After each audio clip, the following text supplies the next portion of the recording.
Hi, I'm Miranda. And I'm Allison, and we are Hand Therapy Academy.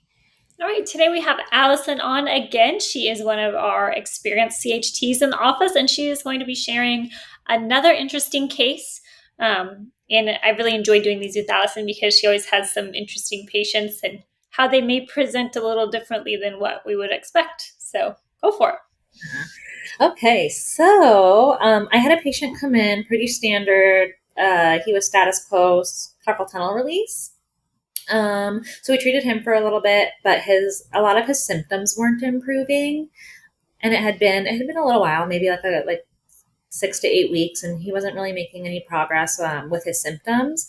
He like brought up his concerns to his doctor, who I think kind of wrote him off a little bit and just told him to give it more time, which is fine. So comes to a progress note, and I notice he still has a lot of weakness, specifically in tip pinch, which isn't necessarily super common with just carpal tunnel syndrome. So I started looking more proximal to see if maybe his nerve was also compressed proximally. So I looked at his laceratus fibrosis. I did a like biceps manual muscle test to see if that did any symptoms. I did a Tennell's there, nothing. I went a little bit lower into the forearm and I did a Tennell's at Pronator Teres, and that was positive.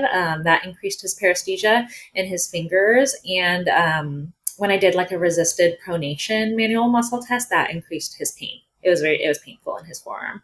So we started thinking pronator syndrome. He's maybe also having his median nerve compressed there. Now, before he came to me, he did have, and before he had his carpal tunnel release, he did have an EMG that showed moderate carpal tunnel syndrome. So I do think he also had carpal tunnel syndrome, but I think also just compression more proximally too. Yeah, So that's interesting. yeah, so I was like, that was interesting. And then I was thinking, I'm like, were they just not looking for pronator syndrome, or does that like not typically show up on an EMG?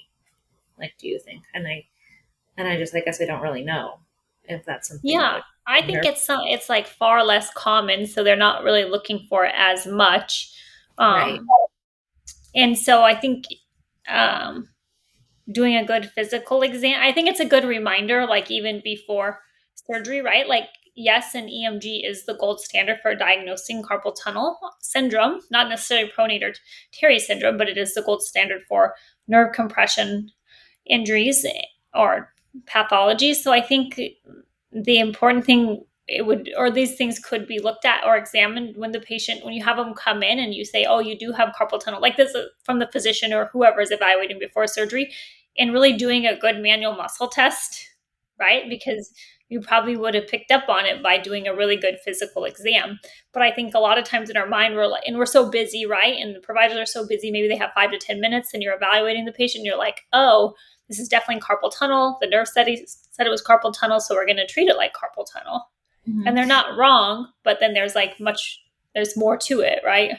Yeah, like other things too. Totally. And like, so when I get like a conservative, someone referred for carpal tunnel syndrome, I always do those, like that testing for proximal. But I don't Mm-hmm. really think to do it after when someone's coming to me, like status post the surgery. Yeah. So I guess, I mean, it makes sense, right? Because you feel like that should have been done prior to. But yeah, I guess it's a good point that I should just add that in, even if they have the carpal tunnel release, still check more proximally. Because I guess double crush syndrome is a relatively, I don't know how common, but it is a thing. yeah, it definitely is a thing. I wonder, so then the patient you said went on and had surgery and had it released?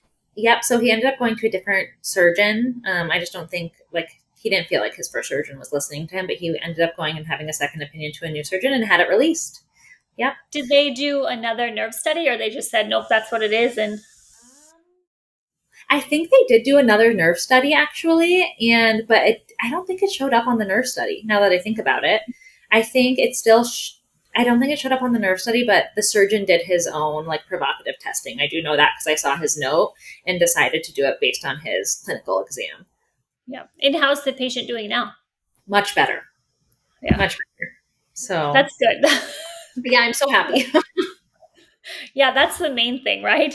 Yes, yes. So he's doing much better. His symptoms are much less. Yeah, he's only about, I think he's about 4 weeks out from that surgery. So yeah, but he said Did almost you he felt a little did bit you better. try to treat it conservatively? Like, were you addressing treating the pronator? Yeah, we did address it for a little bit conservatively, and it wasn't getting much better. Yeah. Yeah. And so, what I guess because our audience will probably want to know what type of conservative treatment things were you doing? So we were doing like a lot of soft tissue mobilization to the pronator teres on like the flexor mass, the forearm. We were doing median nerve glides. I tried doing some cupping and instrument assisted soft tissue mobilization tool to that musculature, and that wasn't helping. I know that we talked about earlier, like some of the research says like splinting for it. That's not something my patient was willing to try. Yeah, and so we were chatting a little bit before we got on, and one option was to do a long arm with the elbow in 90 degrees, and the forearm in neutral, so they couldn't do the repetitive pronation. So you're kind of eliminating the irritation of the nerve by limiting the pronation. I wonder. So I think like all the things you're doing sound great, but also another thing I was thinking about was doing like activity modification. Like what things could we have them avoid doing to pronate, even though there's so many things we do that pronate, right? We can Totally. like typing, right? If the person types all day, they're going to be pronating. So Right, right. yeah, Yeah, that's a good point though, looking at some of those activities and just seeing how they can do it differently to try to avoid that. yeah. But it sounds like the patient probably needed the surgical release. Yeah, it was kind of cool to see because he said he felt better almost like immediately after that surgery, which was cool to see. That's amazing. What about like his like paresthesias? Like, did he have numbness and tingling like after the carpal tunnel surgery, or how did He that present? he did still have numbness and he had numbness and tingling before and after the carpal tunnel surgery, Was which his was like monofilament testing normal? I think it was one off, so I think it Oh, was okay. 361. Um, and I don't know. I'd have to look. I'm not sure if it's back to normal yet or not.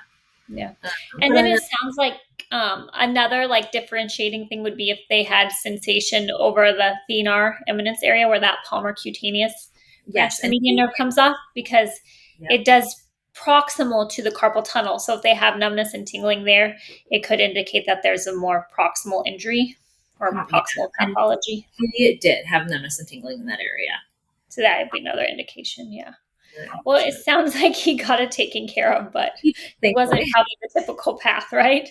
right, totally, And a lot of times, like, we don't see patients after carpal tunnel surgery, right? Like, right. Yeah, I think like we kind of saw it, like he was sent to us because it wasn't getting better. I guess. yeah. Yeah, And that's not a complication I would have thought. You know, we think of like complications after carpal tunnel, you think, oh, pillar pain and scar, but you don't think, oh, yeah, another compression. yeah, somewhere else. Yeah, so that was Yeah. interesting. We have a good reminder to always look proximal when it comes to nerve stuff too. Yeah. Even if it's the case is presented to you totally different, right? And your order was probably for post op carpal tunnel. Right, it was. Yep. Yeah. So I guess that's why we always do our own evaluations, right? Yes, correct. Well, thank you for sharing, Allison. For more info, you can reach out to us at Hand Therapy Academy or email us info@handtherapyacademy.